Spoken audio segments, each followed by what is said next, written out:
So Ed, what's unusual about this year's Maserati stand? What's unusual is the fact that this year we are actually launching two new cars. Here we have the new Quattroporte S, the 4.7 facelifted model, and we also have the new Gran Turismo S. So what's new about them? The engine in both of them is the 4.7, which is a new model, a new engine with 440 horsepower in the Gran Turismo and 430 horsepower in the Quattroporte. The Quattroporte also is facelifted model with new front end, new rear end, and new interiors. What will these two models do for Maserati sales in Australia? Well, we're hoping that they continue the growth that we've been experiencing now for the last 2 years. Which is?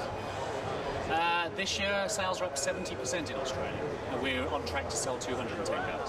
What's actually driving Maserati sales? It's very simple to say great product, but what is it particularly about the product that is making people come to Maserati from the more well-known, less exclusive brands? I think you've hit the nail on the head. It's exclusivity. People look at Mercedes S-Class and a few of those sort of competitors and think, well, is it really, do people understand that I am driving a valuable car? And I think with the Maserati, you're driving an exclusive, exotic race car that is also, in this name, a four-door sedan.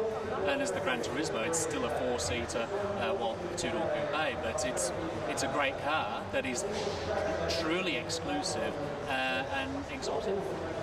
At the moment, the Quattroporte's very much had the market sector it occupies to itself, but there are other rivals coming on. Do you think Maserati has what it's got to keep Aston Martin and Porsche with their four-door cars at bay? I think we do. I think it's a great product, and that's one of the reasons why it's been facelifted and has the new engine also. But you've got to remember that we also have a great customer base.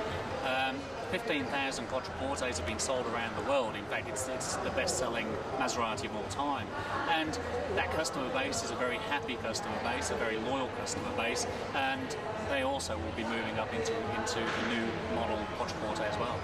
What about the Gran Turismo? It's also taking you into a new market sector?